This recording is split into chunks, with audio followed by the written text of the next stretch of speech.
Many of us are having moments, even micro moments of experiencing being held back. So it doesn't even take this big, giant moment of feeling held back that you can break out of. You can do it in small things. There may be a letter that we received that impacted us or we have to digest, that's holding our energy hostage, that we have to release. And I'm going to share with you 2 techniques with which you can break out.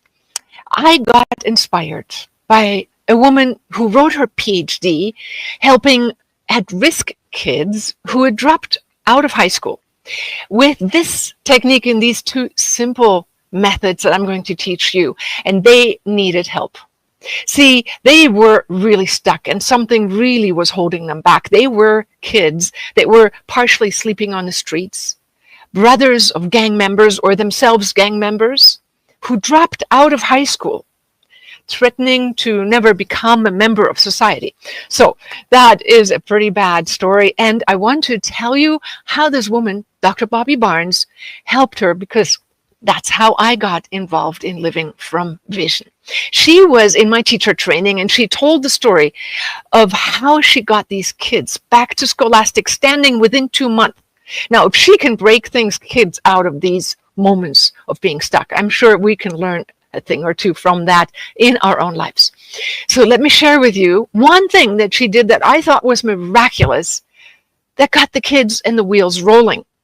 So instead of giving them a curriculum to study and catch up in the summer, she got them to come in and say, just close your eyes and talk to your future self.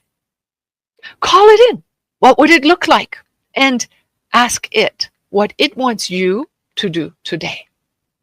Now, I do this regularly, and Living from Vision, that's a company I've been running for the last 35 years and been teaching, as JB mentioned, thousands of people worldwide to break out of the confines of what we think is possible.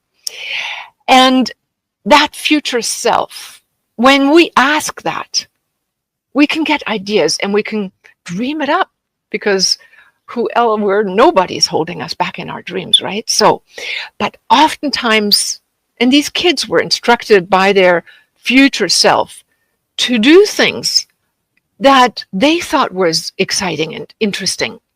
So they became inner driven.